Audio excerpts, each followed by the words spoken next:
Oh, I just broke my ankle really bad. Oh, that hurts. My legs are killing me.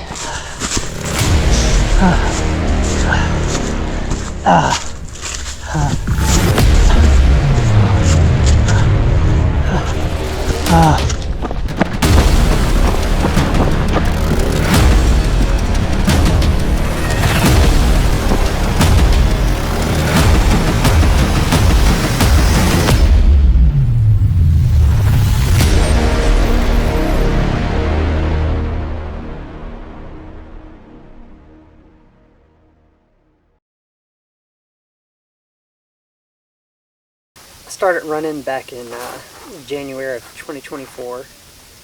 My wife likes to say that she got me into running. Maybe a little bit of truth to that. She had decided that she wanted to run a marathon, and so I told her I was going to run it with her, and that's kind of where it started for me. I would like to mention that I am the one that got Cameron into running, and I love to say that to him, and like I'm sure he'd get so sick of it.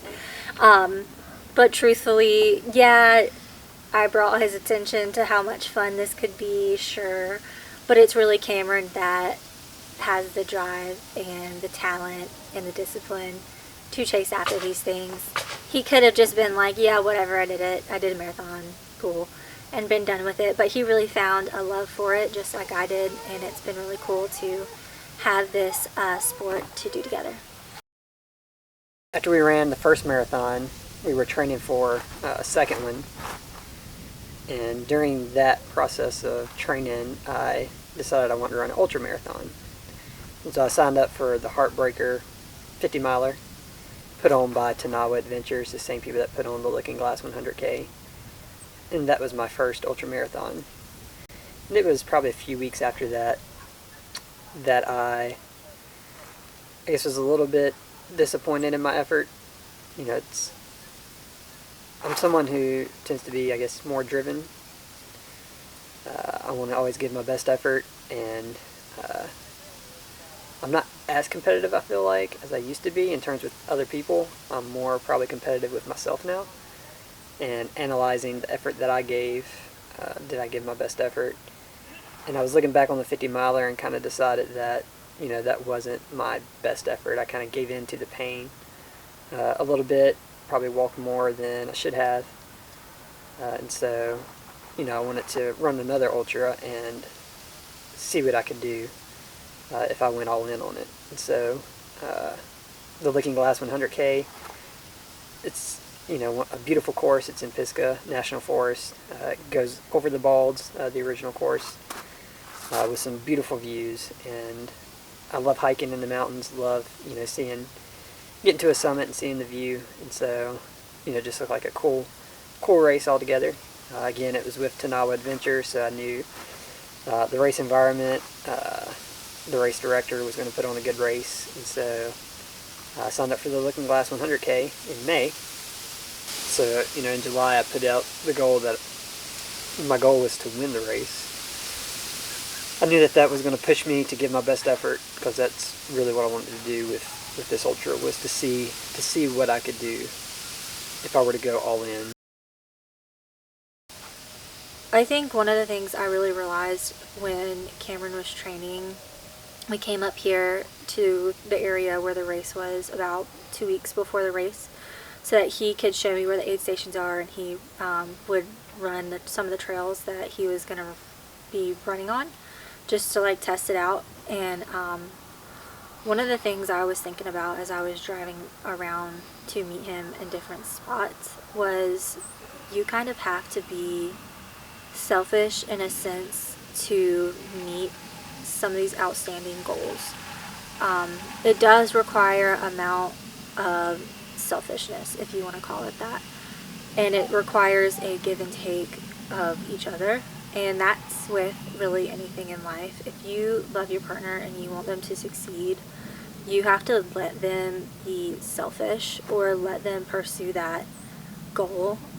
So that may mean giving up a little bit of maybe some time you have, or maybe you shoulder that difficult responsibility, whatever it is, for a short period of time, just so you can help your spouse because you want to see them succeed. But that's not a bad thing. That's what marriage is about. I feel like a big part of marriage. And I know that if I had the same goal, if roles were switched, Cameron would do the same for me. Coming into the race, I got a little bit crazy, just if I'm being honest. My goal was to win, and that kind of, I'm going to say gave me anxiety, but I was constantly, 10 days out, checking the weather, right? Is it going to be good weather? Am I going to be dealing with rain, snow, anything of that, freezing cold temps, because we're in the mountains in November, so anything's possible. But I also looked at the entrance list to see like who's my competition, what is their ultra sign up history, and there's actually 3 or 4 people that I was like, oh, they're gonna be hard to beat. I kind of find myself thinking about that a lot, and I got to a point where I was just like, I have to run my race. I have to compete against myself and what I'm capable of. I set this big goal of winning the race, and I put a time in my mind of 10.5 hours. So I said I just need to focus on that. The previous course record or event record time was like 11 hours 17 minutes. So I was like, if I can shave 45 minutes off of that, I think I have a good shot of winning. And if I lose, I gave it my best effort, and that's really had to remind myself that's what the goal is. Yeah, you put it out there, you want to win it, but that's to push you to give your best effort. Fast forward to Friday, November the 14th, the day before the race day, we get an email saying that we are not able to run the original course. All right, well, it's the day before race day. I was in the middle of separating everything out based on the aid stations, and just got an email from the race director that the original course, we're not going to be able to run because up top where the balds are past the Blue Ridge Parkway is closed. There was some snow earlier in the week, and so they still have not opened the parkway. And of course, the race director and the team, they got to flag the course today, so they had to make a decision. So they were going to use an alternate course, and turns out that the Forest Service is going to be doing some controlled burns this weekend in part of the section of the alternate course, so they had to go to a third alternate course. So just got that information. So the aid station is actually just going to be at one spot in terms of crew access aid station. That's all going to be at the fish hatchery. So I'll just have a bag with all my stuff there. Macy and my dad's coming to help her crew. They're just going to basically be hanging out at the fish hatchery. And so you'll come to the fish hatchery, 3 separate times throughout the race. And of course, there'll be other aid stations, but they're not crew accessible. So with that said, I'm going to be carrying a little bit more weight, just because there's going to be longer stretches, between seeing Macy and the crew. So, like I said, I was getting everything ready, but basically for fueling, using tailwind in my flask. My carry bladder is going to be just plain water. Got some chewy granola bars just for some extra calories. Caffeinated gels, I'm using the Never Second caffeinated gels, and then Go gels, but using regular. And then for some extra hydration and a little bit of extra electrolytes, I'm going to be drinking some coconut water. Whenever I get to the aid station, I'll try to down one of those, eat a granola bar, refill my gels, refill my tailwind in my flask, and then we'll head on out in the next loop. But it makes logistics, a lot easier, especially on Macy and the crew. They're just going to be at one spot. Originally, it was going to be 4 different spots and like 40 minutes of driving in between some of the aid stations. So it makes it easier for them. The course is now going to be probably easier as well. It's going to be a lot more gravel, it sounds like.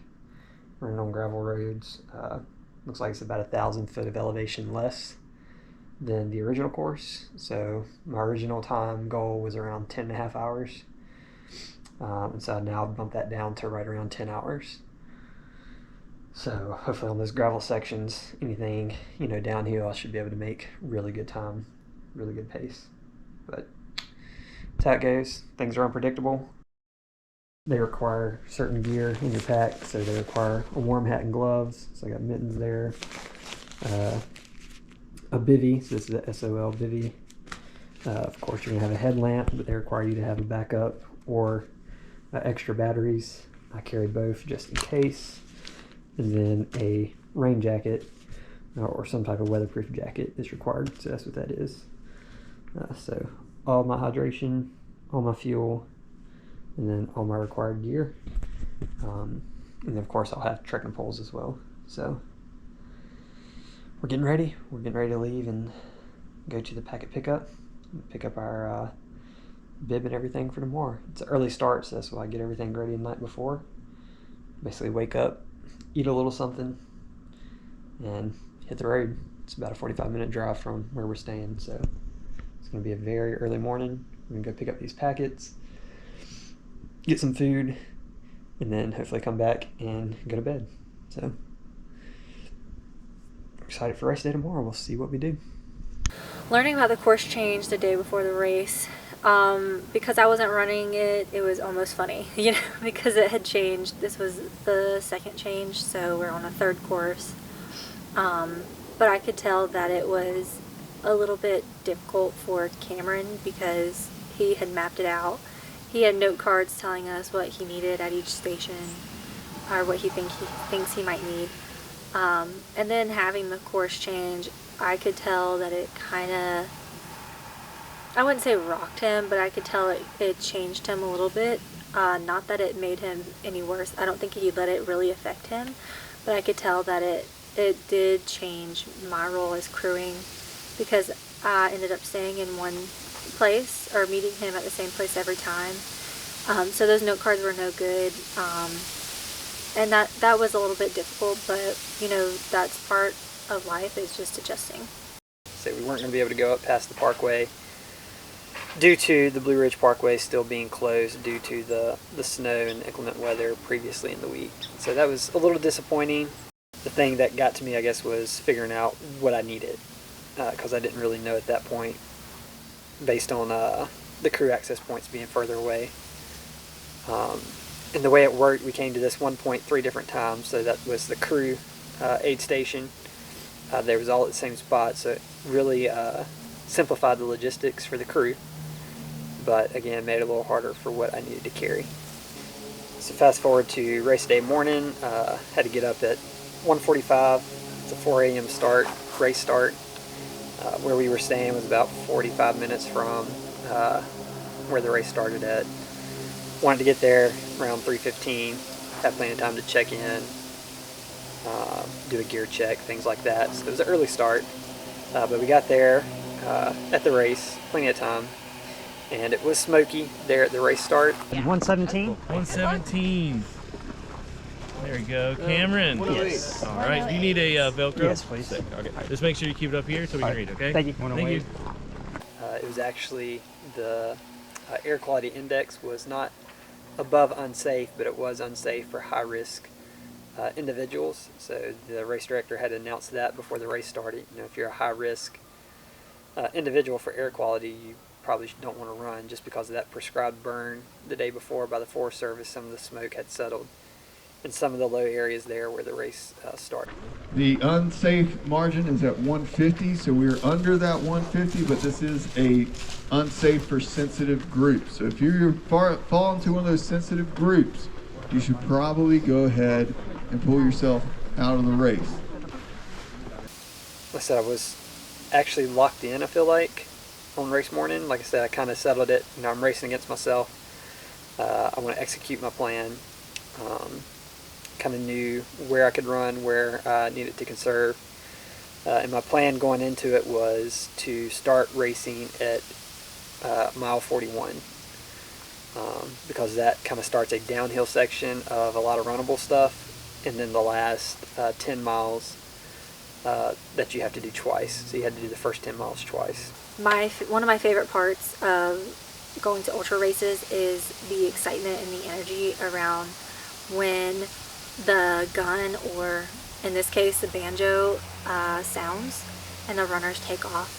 That's so exciting, and they take off in a pack, and you just wish them well. But we started out the race and quickly went to the front, ran with the leader there for about a mile or two, and then started to slowly pull away. And in those first 10 miles, I knew that I kind of wanted to try to build as big of a lead as possible, just because it was more runnable, and I don't live in the mountains. I don't get to train in mountains too often. I have to drive like an hour and a half to get to any good mountain type of terrain. So I get out on the weekends sometimes, but not too often. So I knew that was probably going to be my weakness, and so I wanted to get a lead to kind of get a gap, because I knew I'd probably lose some time on some of the single track, more technical terrain with the steep climbs.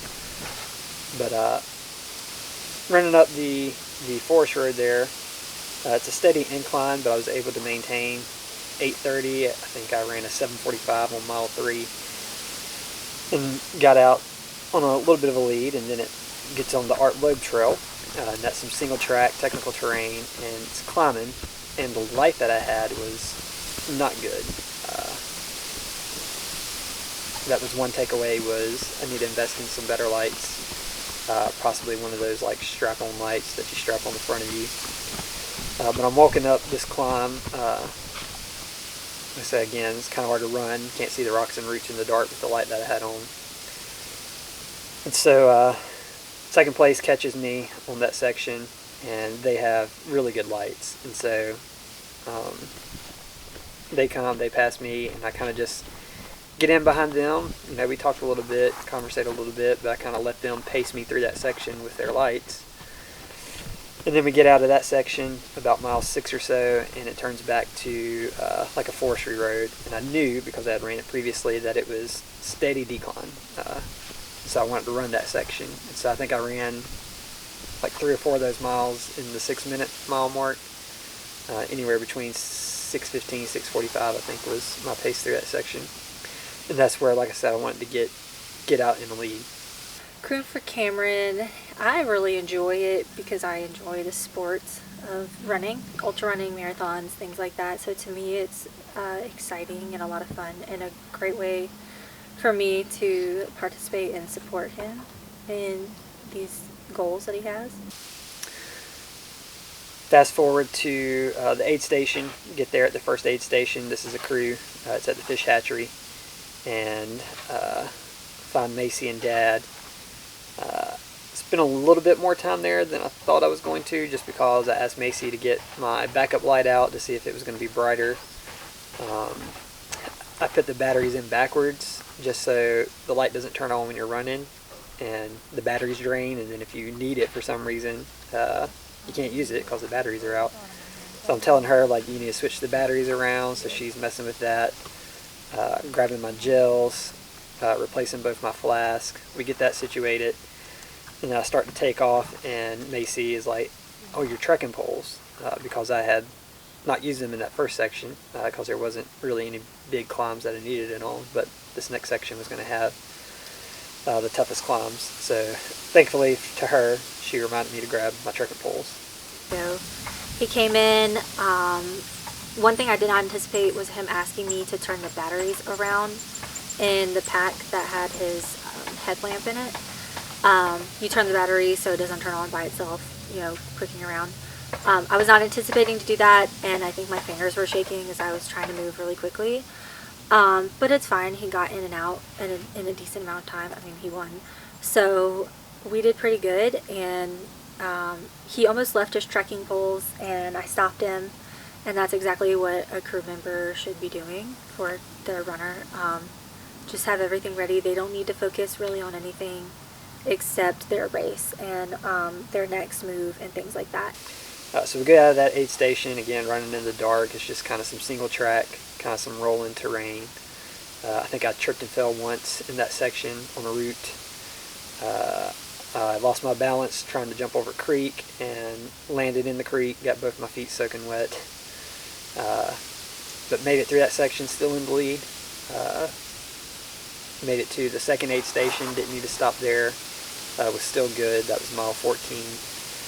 And then started to climb up Pilot Mountain on the Art Loeb Trail.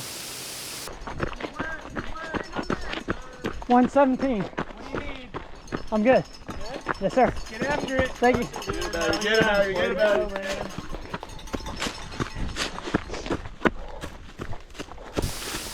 Going up Pilot Mountain, the sun was not risen yet, but the sky was starting to get light, and it was just an orange, sunrise there, and it was very beautiful. But the climb didn't really feel bad. I was able to jog, the flatter sections when you get those little flat sections every now and then on a big climb. Didn't really run out of breath, which I was surprised. And I think part of that is due to I really prioritized my taper. And I think I kind of nailed that taper going into this. I was pretty rested from all the training. And I think it ended up showing on race day. But made it to the top of Pilot Mountain feeling good. Didn't have any aches or pains. And so I was excited where I was at.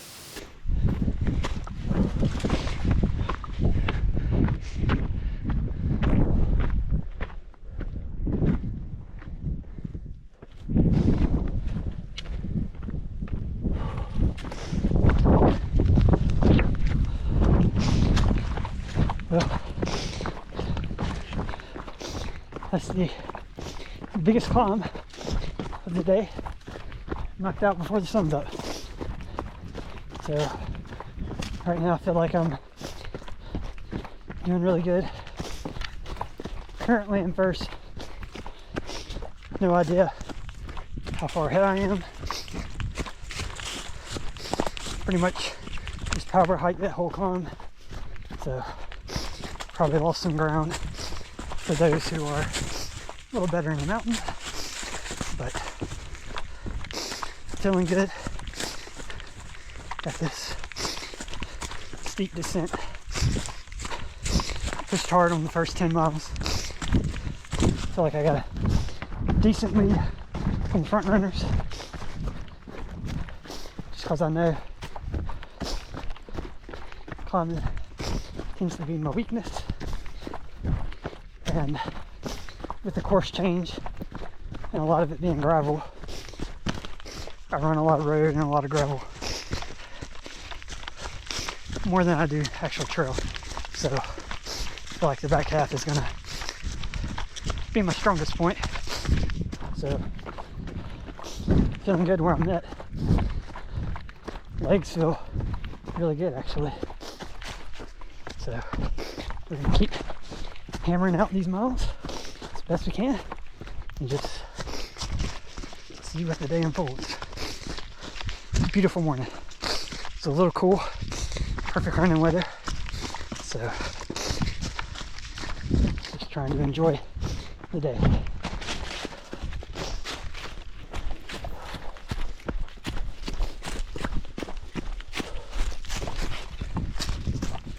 So starting to dive down, it's a steep decline, and then you have another small climb, and coming up that small climb, after climbing Pilot Mountain, the sun was just coming over the horizon, just popping up over the mountains and the horizon. And that was probably the highlight of my day, because I love being in the mountains, love seeing a pretty sunrise. So that was pretty awesome.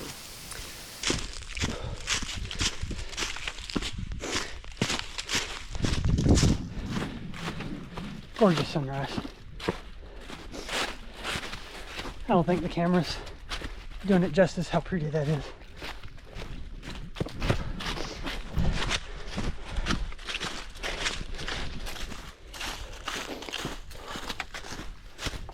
We got this steady climb, probably another mile or two, and then it descends again.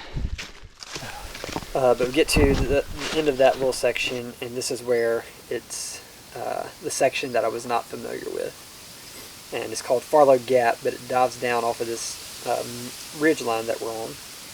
And that was brutal. It was pretty gnarly. Very rocky. but then it has leaves covered on it, and it's steep downhill. And I think I fell 3 times in that section.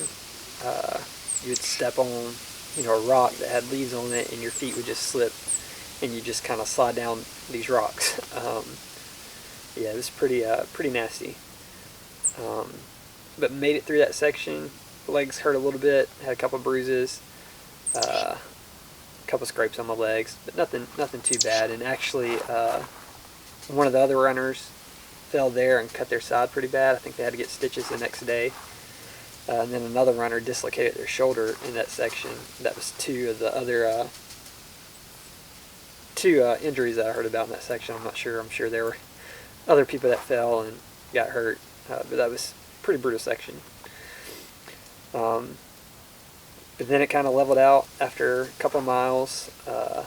It's kind of a gravelly path there. So I was running that section, probably 7s, 8-minute mile pace. Come to the third aid station, and this is mile 22. So with the course change, again, there's like a 20-mile section before I get back to my crew. So I had carried some Tailwind, which was the carbohydrate mix I was using. So I pulled that out of my pack, gave it to one of the aid station members, asked them if they could put it in my flask. Pulled my light off my head, put it in my pack. And this aid station here was actually out and back.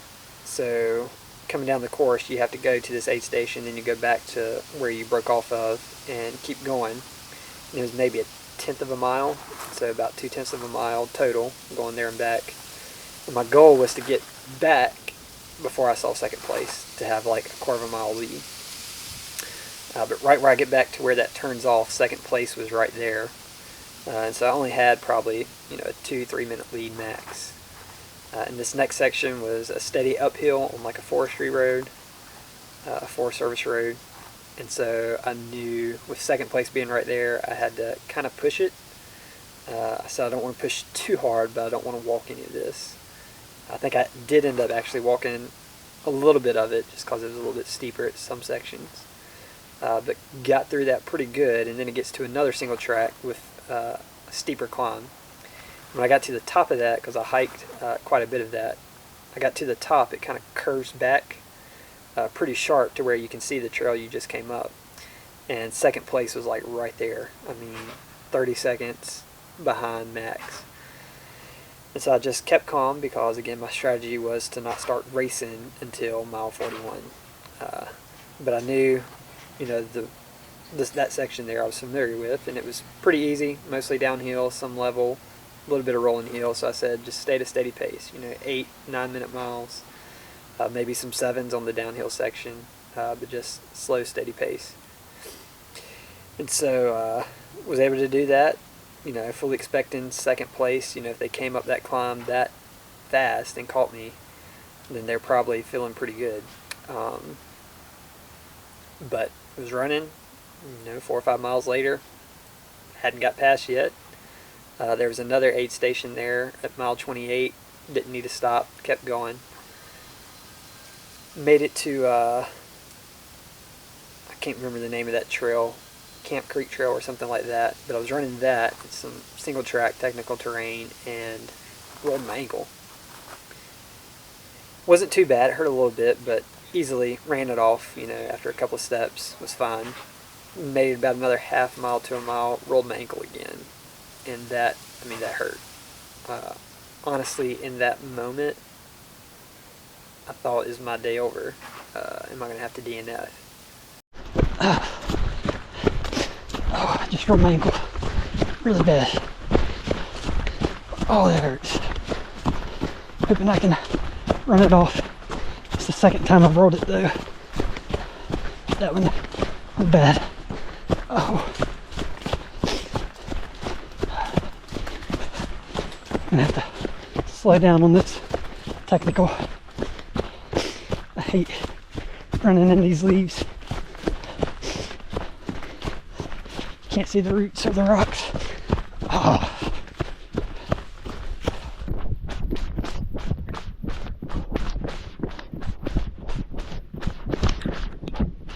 So I slowed down my pace a little bit, mostly because I didn't want to roll it again on the technical terrain. Again, with the leaves, it's hard to see the rocks and roots. but it was painful there for a couple minutes, and then I got into a gravel section and the pain kind of went away. Well, ankle feels all right. Smoothed out on that flatter path. On the road now it feels good. So I'm just gonna have to be careful and technical. I don't want to roll it again. So I picked up the pace back to about 7-minute miles. And it was a couple of miles on this gravel little path till you get to the crew aid station, the fish hatchery. Thank you, thank you. Yes! Feeling good? Feeling pretty Look good. good, you look good. Yeah, you look strong, buddy. Woo!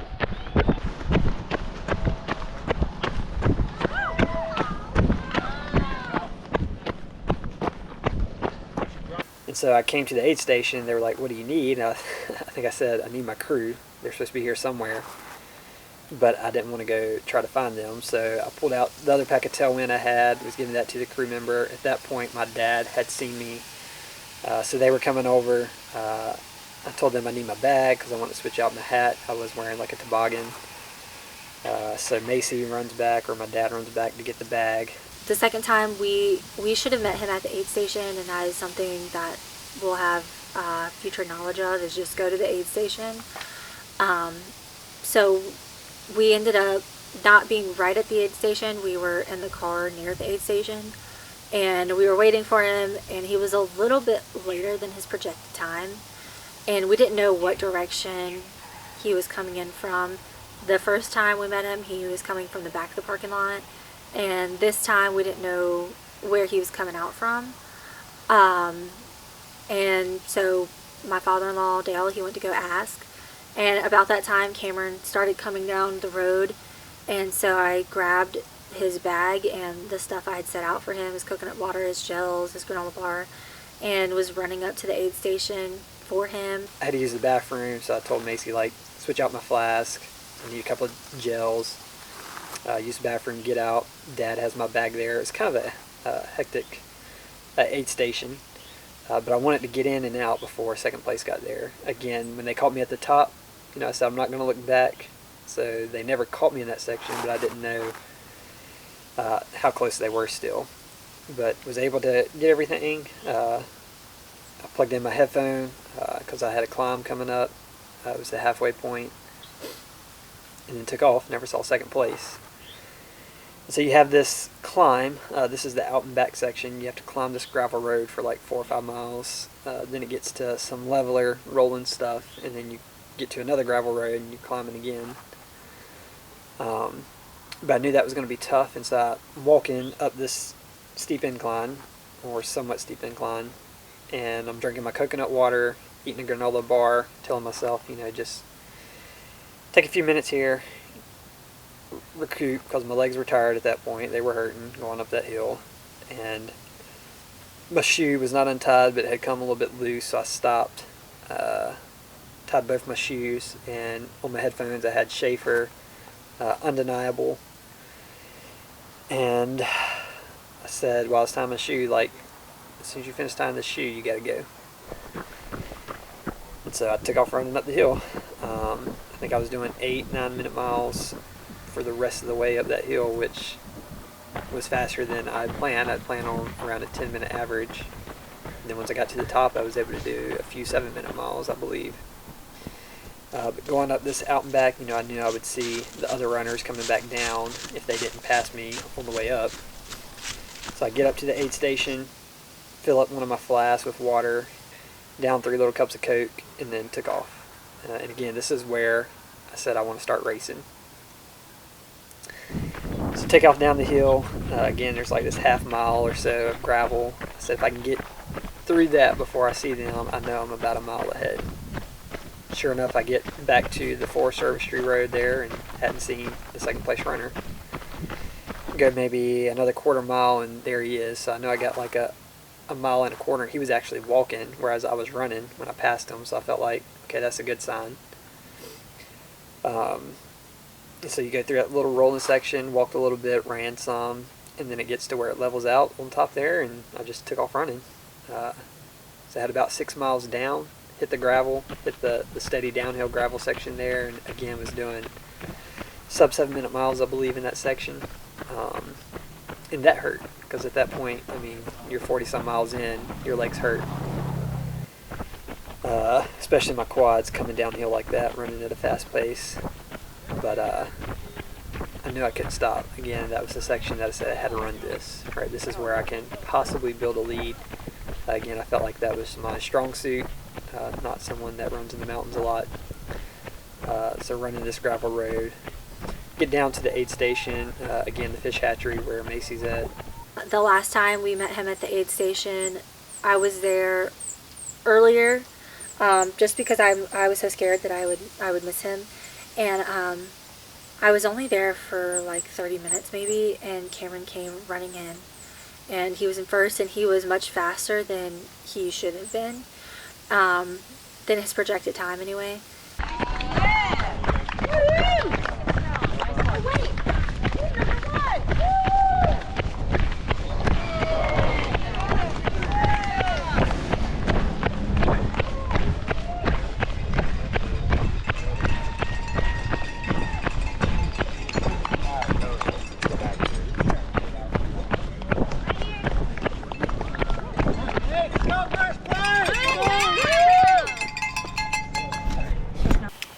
And so I told Macy, I said, set a timer and text me how far behind second place is.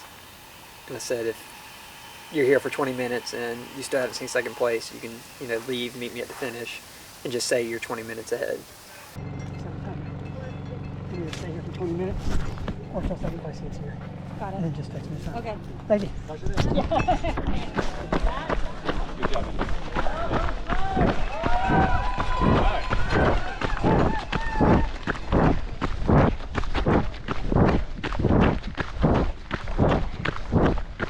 By that time, the fish hatchery was so full of cars that my father-in-law could not park.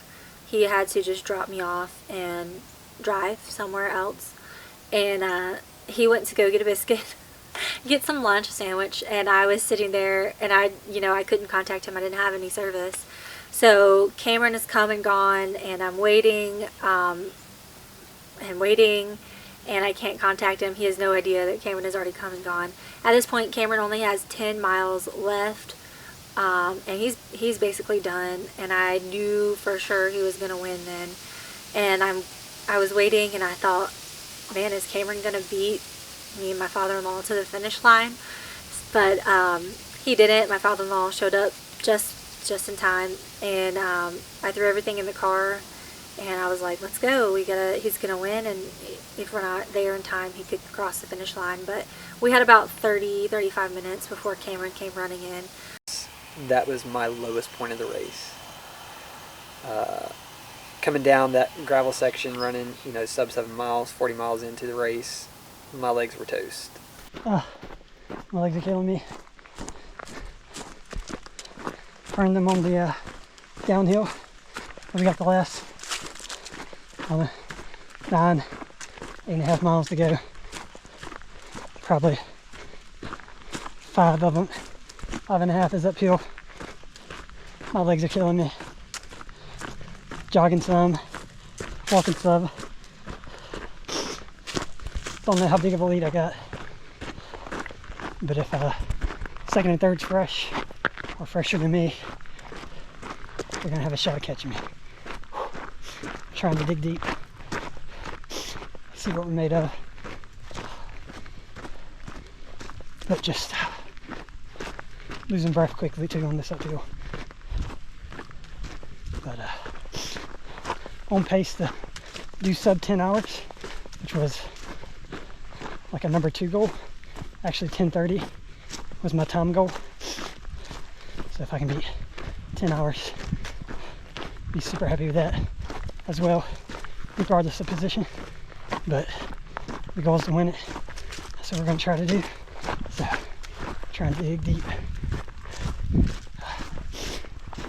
I was walking up this section and remember just telling myself, like, you got to go. you've led this race for 52, 53 miles at this point. What's 7 more? You didn't come all this way just to quit now. You know, you need to push through this. And so I said, anything that's not too steep, I'm going to run it as best I can, just a steady jog. You know, if that's 9, 10-minute miles, that's what it is. That's the best I can give at this point. But you got to give that effort. You know, you can't be walking these 12, 13, 14-minute miles. And my quad was actually spasming a little bit on that uphill.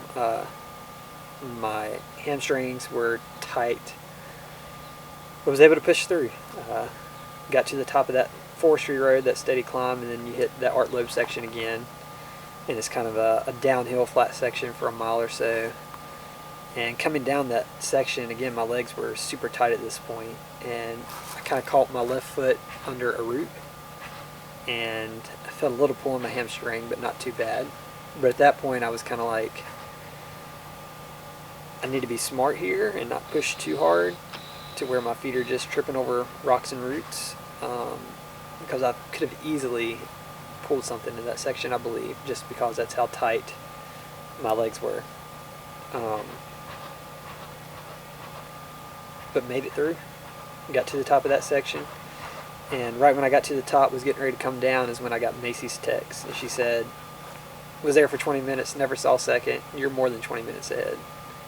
And at that point, that was actually an encouragement, because I was through the uphill.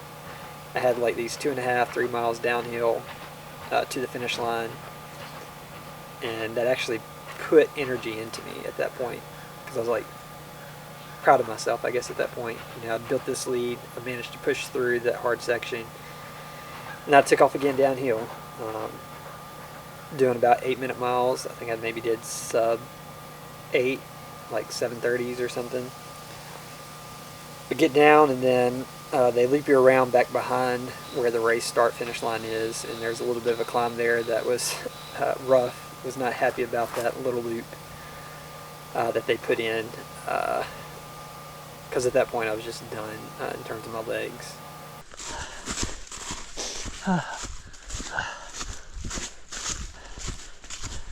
Gotta be close. Climbing makes my legs very tight.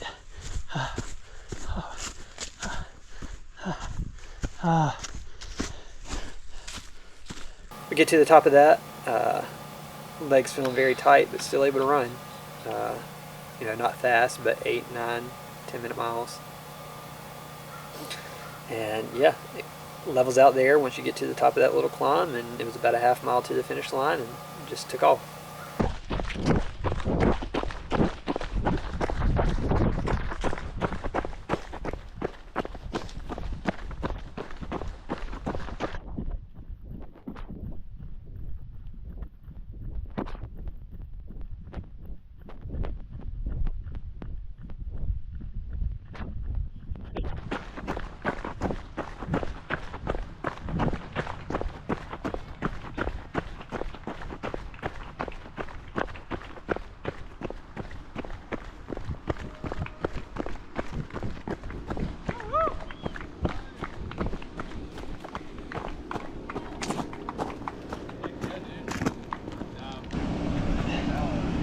Oh, well, everything's tight. But we got first place. 9:31 was the official time, I believe. Oh. Trying to loosen up a little. Oh. But mission accomplished. Yeah, it's kind of surreal at this point that I was able to accomplish that. But it just shows that, you know, if you put in the work, you can do what you think is the impossible. You know, never did I see myself at this point. If you'd asked me, you know, a year ago, you know, do you think you'll run 100K in sub 10 hours and win the race in the mountains with 9,000 feet of elevation gain? I'd have said, probably not. You know, I don't think that's something that I would ever do. But if you put in the work and shoot for the stars, I guess, if you will. You really don't know what you're capable of until you try. It was really exciting for me because I love to tell people about Cameron. I talk about him a lot to coworkers or really anybody that listens, to be honest. And so when people are just as amazed and happy for him as I am, it's really exciting. When people were coming up to me like, he's running really fast, how many of these have you done? He's doing amazing. And I was so happy to tell them that, you know, this is actually only his third ultra, and he just got into running when I was into it like last year. And it was really cool to be able to just like brag on Cameron, I guess, with other people that also find him awesome. Very thankful to Macy and Dad for crewing me. You know, I can't give them enough thanks. Thankful to my mom. She came and watched our baby for us while we were, you know, at the race all day. So, you know, it wasn't just me that made this possible, right? Without a good support crew, it wouldn't have been. And so, thank you to each of them for their help with the race. You know, I can't give enough thanks to Macy, not just for coming and, you know, crewing me, supporting me on the race day, but training for the event. There's a lot of time that goes into that, and when I'm away training, I do realize that, you know, she has to take care of things by herself. We have a baby at home. She maybe loses some time to do something that she wants. Like I said, that's the things that people don't see, right? Maybe they see the video, or people that were at the race, right? They see me run and they think I did really good, right? I ran a fast time, looked strong throughout the race, and, you know, they're impressed by that, but what they don't see is all the hours that went into that, all the days, all the training. I think since I started the build back in July, I did like 1,382 miles of running, did 100-some thousand feet of elevation gain, and over 200 hours of training, I believe. Just the month of October, I did over 400 miles, 60 hours of training, and like 40-some thousand feet of elevation gain. So that's the consistency, the work that it takes to reach a goal like this. You can be talented, but if you don't put work into that talent, you're not gonna reach your potential. And so that would just be my message, you know. If you have a goal, go for it.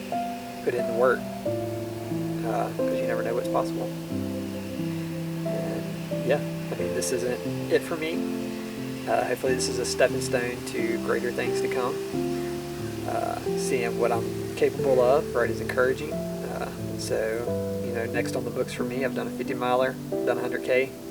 So I think it's time to tackle a 100-mile race.